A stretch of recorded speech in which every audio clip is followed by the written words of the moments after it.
All right, so summary of the strategy that we want to talk about here. This name, model-based management, is something we came up with. I've heard some other terms for this, but basically, here's a more formal definition: approach to efficiently manage mixed model assembly lines, or value streams, if you want to use that term, and then optimize various aspects, such as identifying bottlenecks in the flow, staffing allocations, achieving target throughput. Now, these are all things we want to do at the design stage, clearly, right? But what we're proposing here is don't just stop there. Use these tools on a daily basis to make sure that your plan, the plan you intend to release to the factory floor, is valid, right? That's achievable. And that's hard to do just in your head. So you need some tools to help you do this. And this is one approach. There may be others, but this is one approach to achieving that. Okay, so let's take a little quick quiz here, a poll, and just see where we're at with computer simulation modeling. So I'm going to start this poll, and you should be able to see it on your screen. I'm not quite sure what you're looking at on your screen, but the question here is, what's your current level of experience with computer simulation modeling? So it's none, or a little bit, or it's kind of intermediate stage, and or I'm an expert, or I've been using this for a while. So let's see where people are at. Okay, so looks like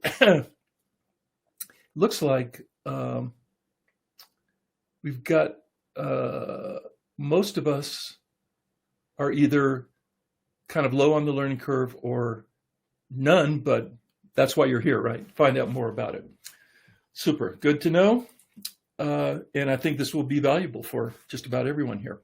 So in plain English, this strategy, this model-based management strategy, is as follows. What we do is we build a simulation model using discrete event simulation modeling software. So it's computer-based, it's not Legos or cardboard. So we build a computer model of your production line. I use the term value stream because I wanted to just focus on the fact that this could be used not just for manufacturing or just for assembly lines.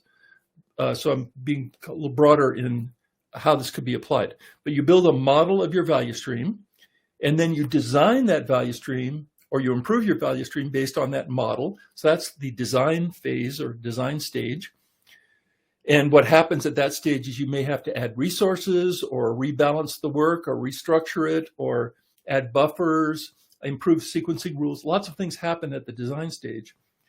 But then beyond that, what we're going to do in point 3 here is manage that value stream, again, based on that same simulation model.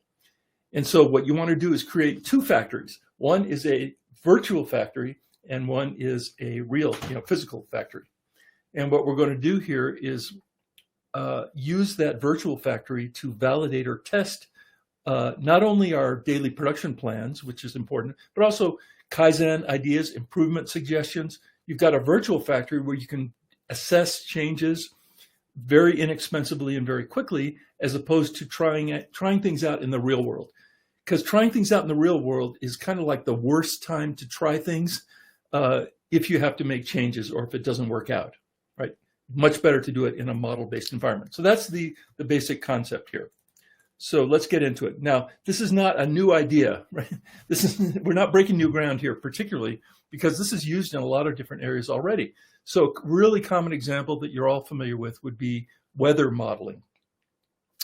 So in weather forecasting, what you do is they have very sophisticated weather models that are getting more and more sophisticated. In fact, pretty close to where I am right now. I live in Boulder, Colorado, and right outside of town is the National Center for Atmospheric Research, government lab, and it's kind of like the world headquarters for global climate research, and they have these huge, weather models that they use.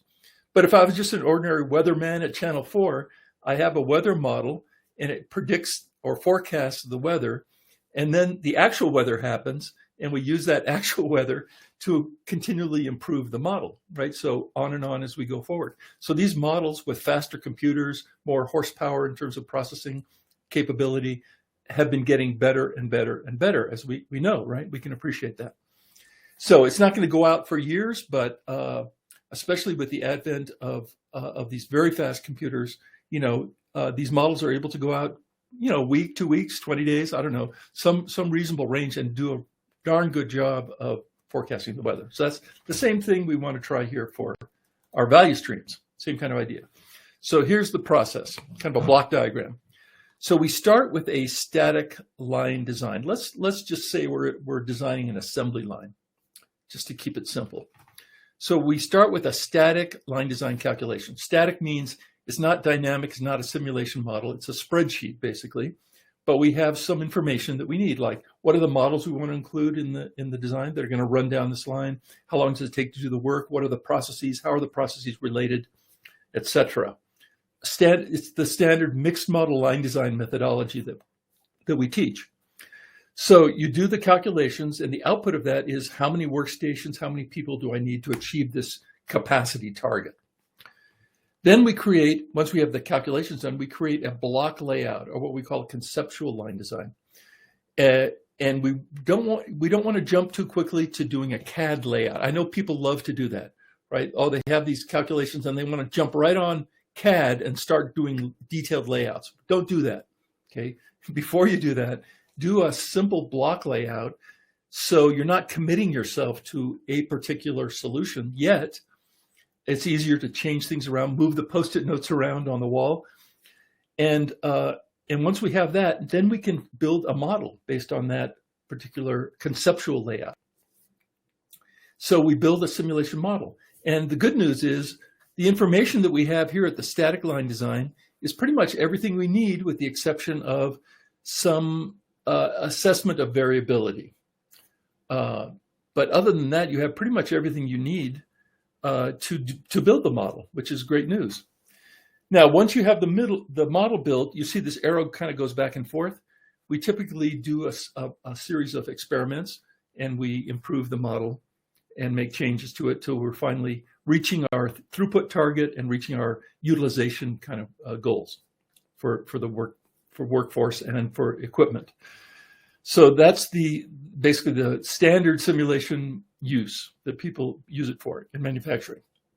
Now, when we get to model-based management, what we want to do is take our actual schedule that we tend to release to production, but we want to run it through the model first, and based on those results, test our mix and volume.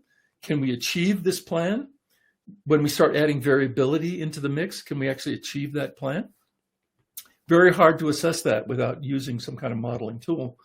And then we want to check staffing, because you can achieve any throughput you want as long as you have, unlimited resources and people. So that's not the goal. The goal is to actually have a high level of utilization or productivity, if you will.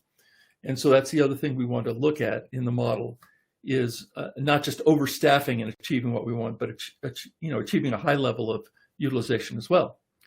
Now, what happens then when we do that is we run the schedule, right, in the real world, and we start gathering data. How did we do? And then we can actually go back, like the weather model. We can compare the actual weather to the model, and then we can go back to our simulation model, and we have a continuous Kaizen loop that we can start building, where we compare what actually happened to what the model predicted, and then make improvements to the model, or at least identify the root causes of what happened, if they're significantly different.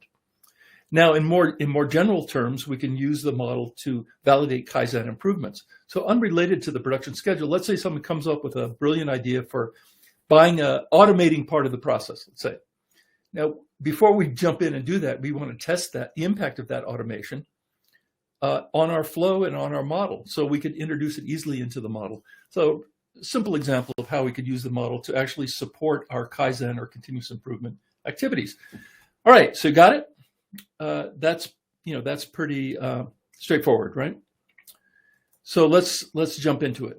The questions we want to answer, as I basically just already told you, was we want to know if we can achieve our production volume or our daily rate with the planned mix. So validate our production plan. And then we want to optimize our staffing. We don't want to overstaff or understaff. So what are the right number of people we need when we start factoring in potential block time and waiting time? We need to understand that and adjust the staffing accordingly. we want to zero in on where are the biggest bottlenecks. Remember, theory of constraints says you're not going to get anything out any more than your slowest process or your bottleneck. And the issue with mixed model manufacturing is that bottleneck can move, right? It's not always in the same place. So we want to analyze that. And then if we have bottlenecks, have a plan for addressing it. For example, we might know that a certain unit is hitting the line today. That's a hard one, a lot of options or a lot of more work content. And we want to have a plan for addressing it when that happens. That could be someone like a floater, someone who comes in and helps overcome that work content, or the people on either side can flex in as necessary to help move it through in less time, if possible. In any case, it's much better to have a plan for those things that you are pretty sure are going to happen ahead of time, rather than waiting for it to happen and then finding you've added delays to the flow that you just can't recover from, right? The other important thing you can analyze with a model is upstream processes. So if you have feeder lines, you may be fine on final assembly. Final assembly is flowing smoothly like a mountain stream, but you're putting, because of the mix, you're putting demands on upstream feeder processes that are going to cause a delay, right, downstream, because you won't have the subassembly available. Okay, so that's something that can happen as well. And then more generally, we already talked about this. If you have Kaizen improvement suggestions, you want to test those as well. Okay, so let's drill down to the specific things we're testing for. And I've added a little note in the title here. At what stage does this actually happen? So I'm going to go pretty quickly here because I don't want to spend too much time on the design stage. That's almost a separate topic.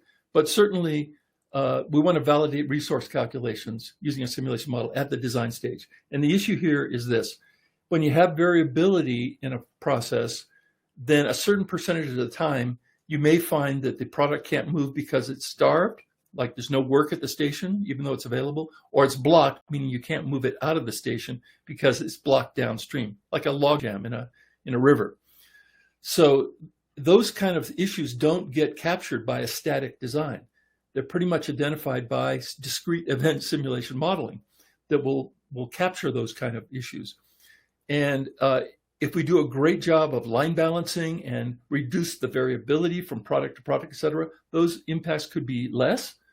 Or if we have a mixed model line with more variation in work content time, then those impacts are going to be more.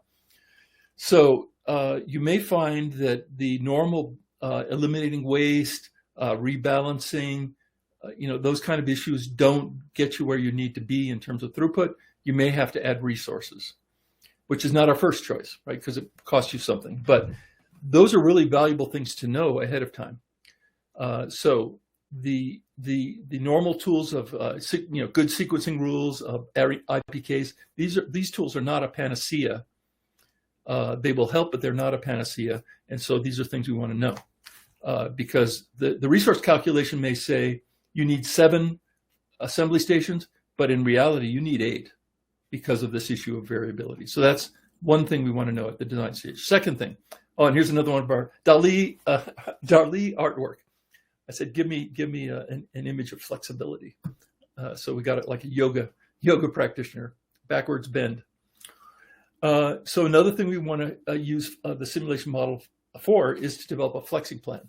Now, flexing is a term we use to mean operators moving. You're not always at one station. You're able to move up and down the line as needed to maintain the flow. So there are different flexing strategies you can use here. I listed them here, the main ones. There might be others, I don't know. But one up, one down, rabbit chase, baton touch, bucket brigade. And we want to assess which one would be best for our environment. For example, rabbit chase is not normally one that we would recommend, but it could be great if you have like a short U-shaped line and you need a lot of flexibility in terms of the volume going through there. That might be the best choice. So having a simulation model to help us with that kind of analysis could be very helpful, right? And also to train operators. Once you've settled on the strategy, the method, the flexing method you want to use, it could be very useful in order to explain that to operators Okay, show them something, right? Have a model. All right, next one. Again, the DALL-E artwork here. Test sequencing rules. This is really important. So sequencing is the order of production. So you may need to know that you want to build 10 of Model A today, but you don't need to build them one after another. If by mixing them, you can improve the flow.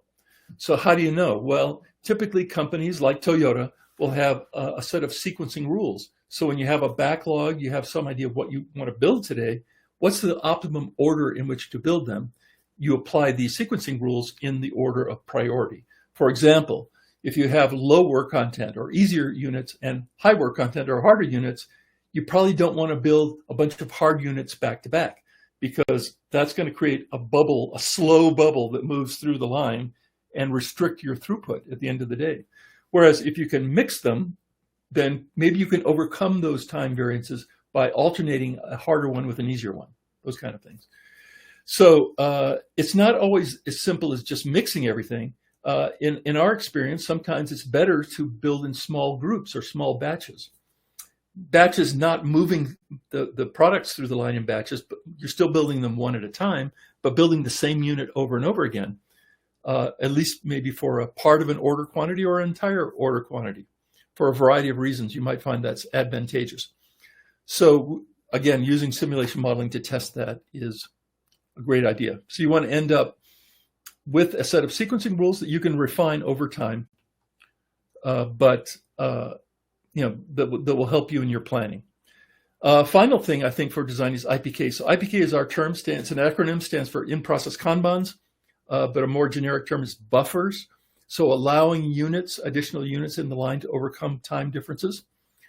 So again, simulation modeling is a great tool to test that. And it's really important because there's actually no formula per se. You can kind of estimate how many you might need, but because of the variation that can change with changes in mix and volume, there's no hard formula that gives you the quote unquote right answer. So doing experimentation with a simulation model can be very helpful. And in general, if you have variation, then IPKs in general are helpful. Okay, so let's get to the execution side. So this is really the model-based management piece we're talking about. So one important use is daily planning. So we want to apply our sequencing rules to an order backlog, or if you're building to stock, whatever you want to an in-house order, apply the sequencing rules, and then run the plan through the simulation model, your virtual factory. So produce through the virtual factory, and then look at the output or the results. If your daily plan is viable, so D sub R, your daily rate is viable, then release the plan. If it's not viable, then you need to go back and figure out what you could do, if anything, to improve the results. All right, and that there's a whole list of things you can try, right? List of ways of optimizing the flow or improving the flow. So you'd have a process in place. You're not just trying to be smart. You actually have a process in place for improving it, but that's an important step in this model-based management method. Now, second thing is fine-tune your staffing. I've noticed, by the way, that DALL-E, maybe it's getting better, but it has a hard time with fingers. Have you noticed that? So the hand, it has trouble with that, with getting 5 fingers on a hand. You can kind of see that here. All right, so adjusting staffing. The number of people, even if you're not even varying the number of units you want to build every day from one day to the next, the staffing can vary depending on the mix. So you might have a hard day, you might have an easy day. So you can vary the staffing, or you could potentially vary the volume depending on the mix. So it's not required to build the same number of units every day necessarily. But it's something you want to analyze, because you don't want to, as I said earlier, you don't want to understaff or overstaff. So the static calculation that you may use for staffing is not going to necessarily give you the right answer. And by the way, when we talk about staffing and mixed model manufacturing, we don't want to think in terms of putting a person at every workstation. You really want to, at the design stage, you want to plan to run the line understaffed and have people flex. because that is a great way of overcoming time variation in itself, is having people move to where the bottleneck is or where the work needs to be done. And if you put a person at every station, then you're going to be adding more waiting time and more block time, virtually guaranteed. So you want to design the line for maybe over capacity, over what you really need, which may sound like a form of waste, but if it's reasonable, go ahead and do that, but don't overstaff the people, right? Staff correctly with the right number of people based on this volume and mix. And how do you know that? Use a simulation model, right, to tell you how many people you would actually need. And our goal is to achieve a relatively high level of utilization. So you set your goal.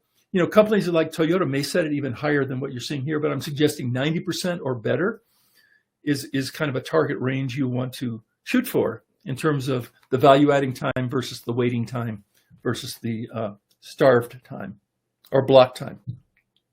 Okay, and again, the requirement for success here is people know how to and are willing to flex. If they're not willing to flex, you have a different scenario where you're staffing 100%.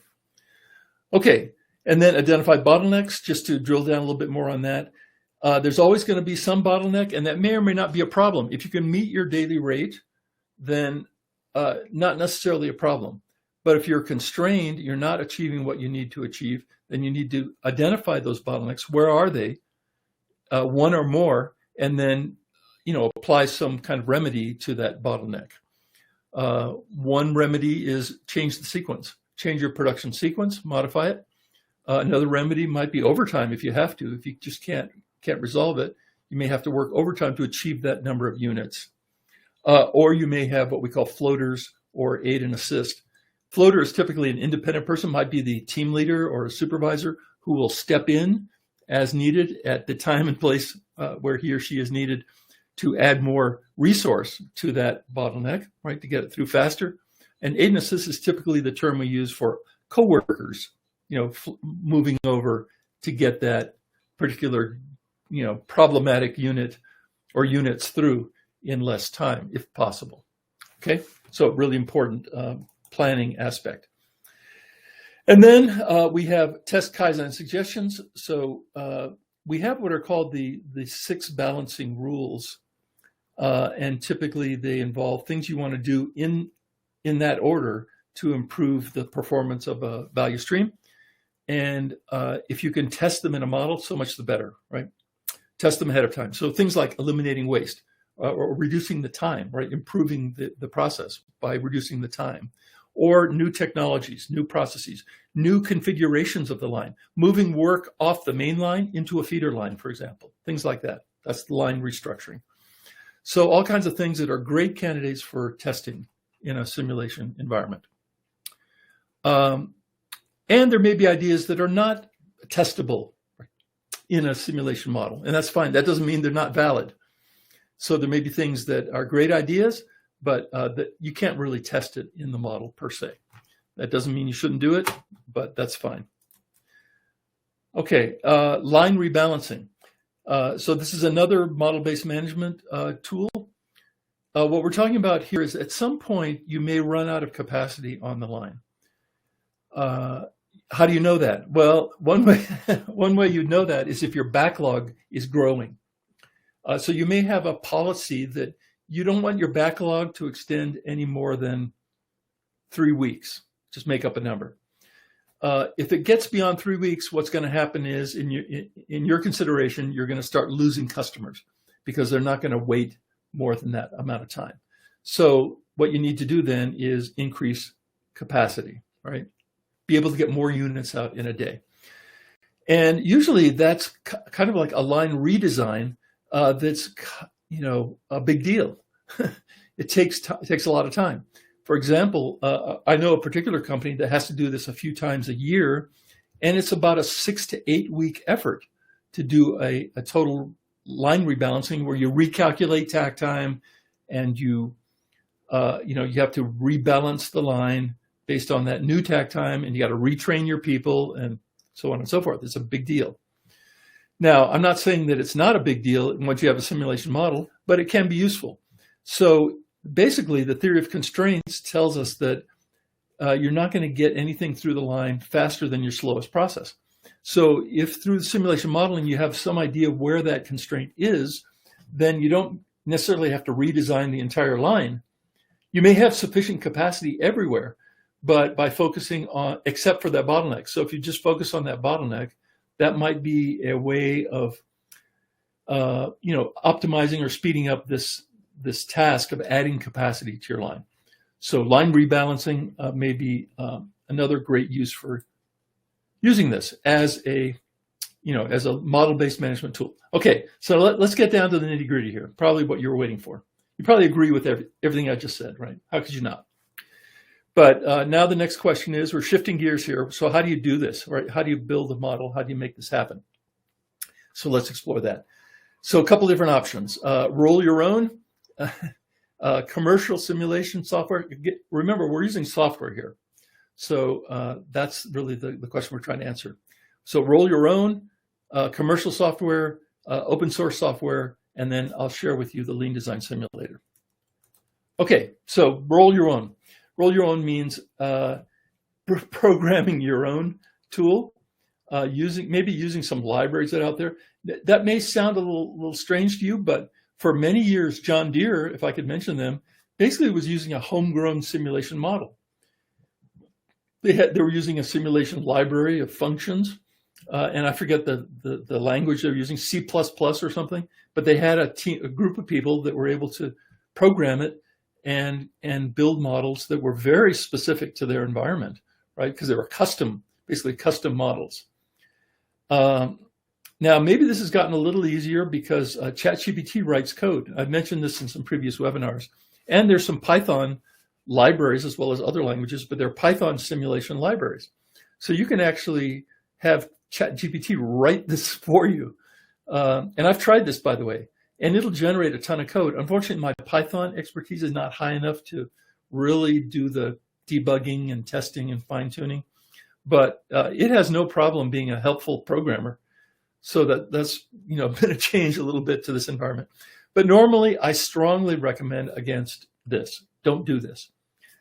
Don't do this because, a variety of reasons. One is it takes forever, usually, to debug and get this done on software that already exists. Also, if the folks that developed this for you originally leave, you're kind of stuck, right? Because there's no company behind it supporting it other than your own group. So I've had some really bad experiences with homegrown software in my career. And so I have PTSD, syndrome when it comes to developing systems like this in-house. So the only reason you'd really want to consider it is you want to have fun, you've got a lot of time on your hands and you want to experiment with it, or you're really constrained on money because you have a lot more time and skill than money. That's great. Or if for whatever reason you really need to control this model very specifically to your environment, that a standard off-the-shelf simulation tool won't work. I have a hard time imagining that, but if that's what you're saying, great. Or if you want to build a very customized interface for your user group, right, within the company. Now, case history. I did have experience with this myself more recently because my former employer, Karan Consulting Group, worked with us, with Leonardo Group, my company, to develop an Excel-based discrete event simulation tool. And we did that because they'd already been working on it kind of in their spare time and wanted to try it out. So they were already pretty far along. And we had an opportunity to do this that really kind of made sense. So we did this, and it was from a lot of perspectives was really great. Gave us a lot of flexibility. It was fast, relatively fast. It was user learning curve was much lower because it was all Excel based. But the issue was the maintenance piece of it. They didn't want to maintain it, and so we really couldn't go too far with it. It was pretty complex. There was a lot of VBA code, and so what happened in later years, I'm saying within the last 5 years, is we took that Excel-based tool and we hired a software company, and we said, here's your design, and go ahead and convert this to a browser-based system using whatever tools you think are most appropriate, like JavaScript, to create a browser-based version of what you see here in the Excel model. And they did that. I guess it was pretty useful. They could test the new system against the old one, get the same results. And so what we have now is called the Lean Design Simulator. And I'll share how that works with you in just a minute. Okay, now here's generally my recommended solution for more sophisticated or challenging models is just use commercial simulation software that's already available. So ProModel is a popular one. I believe Toyota is a ProModel user, if I'm not mistaken. Arena, FlexSim, Simulate. If you're familiar with other ones, I apologize. There are lots of them, and I'm sure they're all very good, and they all work kind of the same way. Right, they use the same basically discrete event simulation modeling logic. So they all work kind of the same way. Some are faster, some are cheaper, et cetera, et cetera. Also, by going to commercial software, you don't have to maintain your own maintenance team, in-house. So if they quit, you're not up the creek without a paddle. So the vendors can support what you're doing. They can sometimes help you build the models, usually, I would imagine. Or they can recommend support. Maybe they have a consulting branch that can help you with that. Now, the two negatives are learning curve is steep. So I found that myself.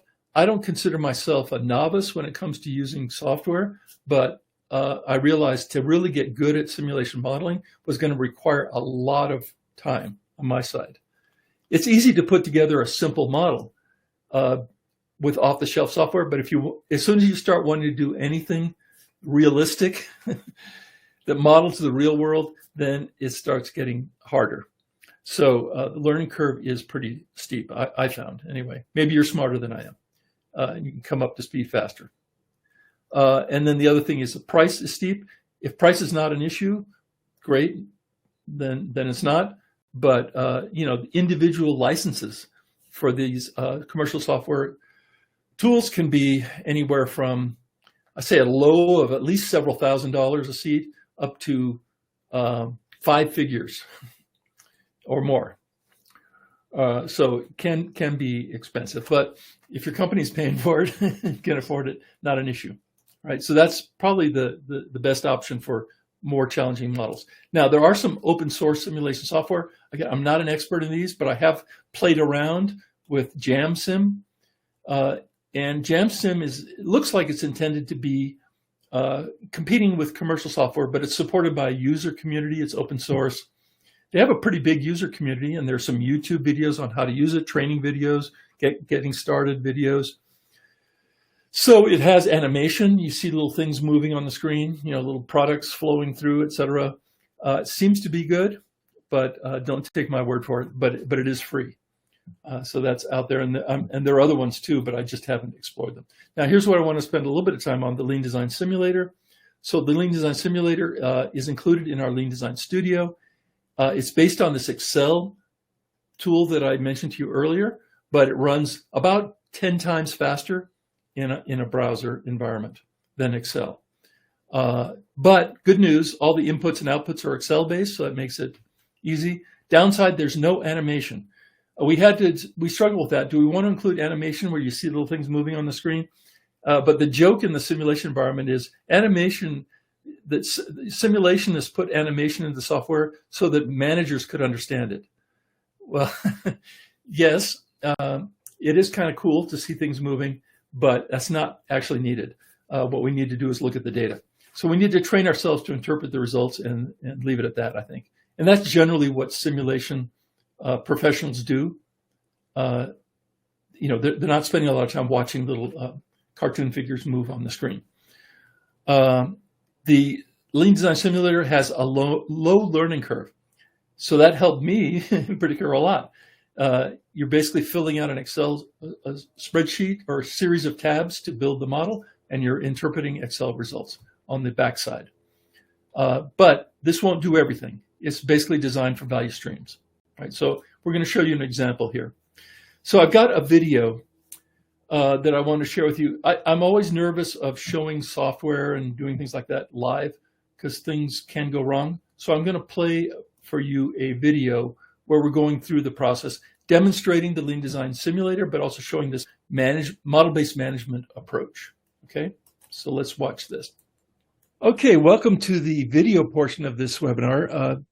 We're doing a video because I'm always a little nervous about doing live demos with software, although I think the risk is probably low, but we're going to do this anyway. And this is attempt number 2. My first attempt at a video, I got a little over-enthusiastic about explaining everything, and it was a 25-minute video, so I don't think you want to sit through that. So we're going to get to the point a lot more quickly in this one. And what we want to show you then is quickly the process of getting to a model, and then how we would use that model. That's the main point, how we would use that model as a model-based management kind of tool. All right, so let's get going on it.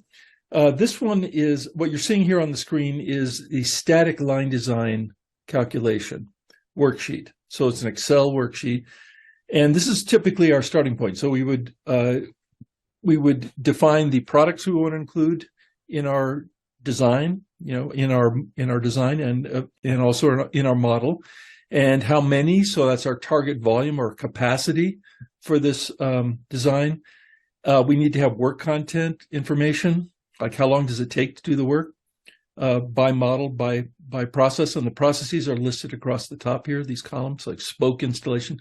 By the way, this is a bicycle manufacturing factory that we use in our live workshops as well. And then we do some calculations. You're probably already familiar with this. So we calculate takt time, we calculate resources, and then we define how many workstations, how many machines, et cetera, to support that capacity goal within a certain amount of time. In this case, it's 2 shifts or 840 minutes, right? So that's our starting point. Now, once we have that, we will create a block layout, or what we call a conceptual line design, before we jump in and start doing CAD detailed drawings, because we want to test this and include the impact of variability. So that's where simulation modeling comes in. And the tool we're using is called the Lean Design Simulator. That's a simulation software that we developed or had someone develop for us. And it's included in the Lean Design Studio. And it's a discrete event simulation tool, but it's really geared towards value stream optimization or value stream modeling. And the input, the model creation, is all done in Excel. So we have a series of tabs here. We have the flow descriptions, including feeder lines. We have the list of products, including any subassemblies. We have the resources down to the workstation level and the operator level, with various parameters. We have the various flows defined. So what connects to what do I do first? What do I do second? And we have 3, they're color-coded here, 3 different flows, handlebars, wheels, and then final assembly test pack, right? Then we have a tab for process times. So for every product or subassembly and every station, so now we're down to line balancing or down to the station level, we need to know what the work times are. So this is really the toughest worksheet, I think, or the most detailed. And then we have our sequence or our dispatch list or production plan, where we list out what we're going to model and in what order. So in this case, starting with row 2 in this spreadsheet, we have the product and we have how many. And we also define if there are any subassemblies that are required, we document those here as well. So these are all the primary products, so the deliverables, and these are the subassemblies here. And we can have more than 1 or 2 subassemblies. Just keep adding columns. So we're going to build 10 of these, and then 1 of these, and then 1 of these, and 16 of these, et cetera. That's the order in which we're going to run these models down the line. Okay, so that is it. So we're going to use this model. We're going to run it, and let's try this out right now. So I'm going to go to our Lean Design Simulator. We're going to run this model and just give you a taste of how this actually works. So here we are in the Lean Design Studio. We have various courses and tools, and we have a section here called Simulation. So this is where we host our simulation modeling tool. So I'm coming over here to the Lean Design Simulator, and you'll notice there's an announcement here, Simulation Modeling Challenge. I'm going to tell you about that at the end of this webinar, so stick around. but what we're going to do here is just launch the engine. So the calculation part of the simulation tool is basically a black box. There are a few parameters you need to enter, but basically it will do its thing and then return to us the results. So we're going to choose the input file, choose another file. So on the desktop, and here it is, Saleen Bicycle Factory Simulation. So we're going to open it up, and Bicycle Factory Simulation, we're running off a copy here, that's fine. And all you need to do is click on Simulate, and it's going to prompt us for two variables. By the way, the speed at which you see it running is real time. I'm not speeding up the video. So warm-up time is we don't want to start with an empty line before we start collecting data. So we're going to allow it to run for a certain amount of time before we start actually collecting simulation results. So we're going to let it warm up for 60 minutes, and then we're going to run 2 shifts, right? And we're going to click Use Variable Times. Click that on, right? So that's it. That's how long it takes, right? So it's done. And we have a little bit of information here. We completed 661 units. Now our design goal was 719. So it looks like we have some more work to do. And then we have the results file. I'll just click on it. It's a second Excel file. And it gives us 3 tabs here. Make this a little bit bigger. So the first tab is a summary tab, summary results. And it's going to show us how long we ran, so 839, that sounds right, and we warmed up for 60, gives us the source data file, the date, the time, etc., and then shows us the demand. That was the sequencing file we had, so here's how many we planned, and here's how many we completed during that time, all right? So that's good summary results, but not terribly useful, can't do a whole lot with that, but the main well, I'll give you a quick view of this. Order stats is going to give you the progress of every single subassembly and every single final unit, when it was started and when it was completed through the whole process. So there's some interesting things that can be done with this, but the most useful output is this resource stats. I'll make it a little bit bigger. So resource stats is going to give us by station and also by person, by operator, a couple different things. How many entries, so how many arrivals to that station, and then what percent of that station was busy. That's kind of the value added percentage of time, and waiting, and blocked, and traveling, and idle. And so what we want to do here is use this to look at where the potential bottlenecks would be. And we're looking for high percentages of waiting or blocked, or high utilization. Like 94% might be a flag that this station here, the final assembly 2 station, is a potential constraint. So there are some guidelines in our user manual for using the simulator for a structured analysis approach for how you would go about analyzing and identifying the bottlenecks. Also, we want to look at the labor part of it and look for, again, the same kind of thing. Do we have some labor resources that are way underutilized or overutilized? In this case, our final assembly operators are running at about 75, 76, 77%, and that's probably lower than we'd like. That's a fourth of their time is non-value adding. So we can do things here to adjust our staffing of this, as long as we maintain our throughput, okay? And then the utilization on some of these feeder lines seems to be better, right? Close to 90%. Okay, so we identify, based on this output, where the opportunities to improve, because remember, we're not achieving, at least in this example, what we want to achieve in terms of throughput. And then we go back to the model and make adjustments. So if I go back to Excel, I'll just point out to you, sorry, I was in Excel, wasn't I? Go back to the model, I'll point out to you the control points. So the control points are basically under resources. We can control the number of operators. So I can add people and take people away simply by changing these numbers here. So instead of 10 operators in final assembly, let's see what happens when we run it with 9. Now, that assumes that these operators can flex. So that's kind of a baseline assumption that they can work at more than one station. But if that is possible, then let's see what kind of results we get. The other control point, I notice here that we have no buffers. So that was something you would have done at the design stage, but certainly that's going to help throughput quite a bit if we add some buffering here. And then the variability here is set to high. That may not be the case. If people are well-trained and reasonably consistent, maybe using a high variability of the labor time is overkill in terms of variability. The other adjustment piece, which is just as important, if not more so, is the sequence. So this is the sequence we use to test it, but we can define any number of different sequences. That's the order of production. And if we know that there are some high work content products that may be constraining the output, we can do something about that. So we can define in a high level of detail, actually, the sequence of the work flowing down the line. And that's typically something that we would do based on sequencing rules that we would have developed earlier, and we can continue to refine over time. But we apply the sequencing rules to our backlog.